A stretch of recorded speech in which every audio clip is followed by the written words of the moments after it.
पुण्यामध्ये आज शिवसेना पक्षप्रमुख उद्धव ठाकरेंची जाहीर सभा पार पडते आणि सभेसाठी आपण पाहतोय की शिवसेनेचे सगळे नेते पुण्यामध्ये दाखल झालेले आहेत। विनायक राऊत असतील, त्याचबरोबर राज्यसभेचे खासदार शिवसेना नेते संजय राऊत, भास्कर जाधव, हे सगळे नेते जे आहेत ते आज पुण्यामध्ये दाखल झालेले आहेत। उद्धव ठाकरे आज सभेमधून काय बोलतात याची खरं तर उत्सुकता जी आहे ती सगळ्या संपूर्ण शिवसैनिकांना लागलेली आहे, कारण आज पुण्यामध्ये शिवसंकल्प चला जगूया जिंकूया अशा पद्धतीचा कार्यक्रम जो आहे तो पार पडतोय। आज शिवसेनेच्या संकल्प मेळाव्यातून पश्चिम महाराष्ट्रातली परिस्थिती बदललेली पाहायला मिळेल। 100% पश्चिम महाराष्ट्रातली शिवसेनेची परिस्थिती अधिक मजबूत आहे, आता आहे त्यापेक्षा आजच्या ह्या मेळाव्यानंतर आणखीन खूप चांगल्या प्रकारची ती मजबूत झालेली आपल्या सर्वांना अनुभवायला मिळेल। महाविकास आघाडीचं सरकार राज्यामध्ये येणारच आहे। महाराष्ट्रातल्या जनतेने ठरवलेलंच आहे की हे शेवटी जे आताचं भ्रष्ट सरकार आहे, नियमबाह्य सरकार आहे, हे नीतीभ्रष्ट सरकार आहे, याला उलथवून महाविकास आघाडीचं सरकार आणणं आणि आणायचं हा महाराष्ट्रातल्या जनतेचा निर्धार आहे। उद्धव ठाकरेंवरती अमित शहांनी पुण्यामध्ये टीका केलेली होती। आज उद्धव साहेबांची सभा होती, प्रत्येक शिवसैनिकाला अपेक्षा आहे की उद्धव ठाकरे नक्की काय बोलतील। शिवसंकल्प चला जिंकूया ही खरं तर टॅगलाईन आहे।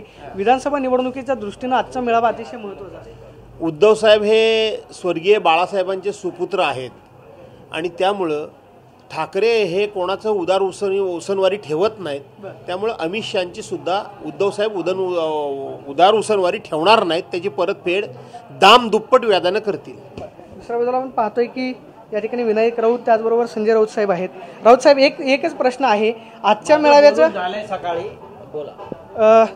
आज खरं तर शिवसंकल्प जो मेळावा होतोय या मेळाव्यामधून उद्धव ठाकरे शिवसैनिकांना काय बोलते याची उत्सुकता तर असतेच।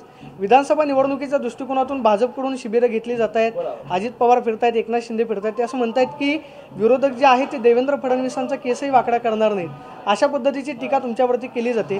आजच्या मेळाव्यामधून उद्धव साहेब काय बोलतील याची अपेक्षा असते। उद्धव साहेबांचे जे आजचे विचार असतील हे प्रत्यक्षात तुमच्या माध्यमातून तुम्ही आणि संपूर्ण महाराष्ट्र, संपूर्ण देश पाहणार आहे ते, आणि त्यामुळे भारतीय जनता पक्षाच्या जुमलेबाज लोकांचा वस्त्रहरण आजच्या मेळाव्यामध्ये करून लोकांना योग्य तो मार्ग दाखवतील आणि उद्याच्या विधानसभा निवडणुकीमध्ये इंडिया आघाडीचं सरकार आणण्यासाठी कोणता मार्ग अनुसरायचा ते पदाधिकाऱ्यांना सांगतील। सगळ्यात महत्त्वाचं म्हणजे जी मुख्यमंत्री लाडकी बहीण योजना आणलेली आहे त्याच्यावरती सत्ताधाऱ्यांचा भर दिसतो की जास्तीत जास्त लोकांपर्यंत पोहोचवणं, त्याचा काय फायदा त्यांना होईल? बघा, लाडकी बहीण ही केवळ निवडणुकीच्या पार्श्वभूमीवर अवघ्या 3 महिन्यासाठी आणलेली योजना आहे। लोकांना फसवायचं, लोकांना आमिष दाखवायचं आणि पुन्हा देशोधडीच लावायचे। आजपर्यंत भाजपचा तो परिपाठ सुरू झालेला आहे। यापूर्वी सुद्धा अन्नदाता योजना केली,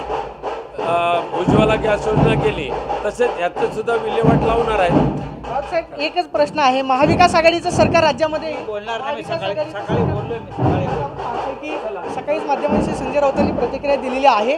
त्यानंतर हे सगळे नेते आता खरं तर या ठिकाणी कार्यक्रमाच्या ठिकाणी दाखल झालेले आहेत आणि राज्यामध्ये महाविकास आघाडीचं सरकार येईल।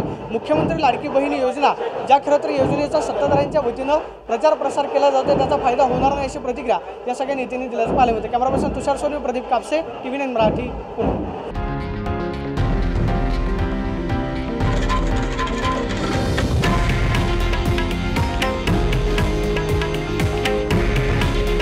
हे आहे देशातील नंबर 1 न्यूज नेटवर्क आणि आपण पाहत आहात TV9 मराठी। काळजी तुमची, हित महाराष्ट्राचं।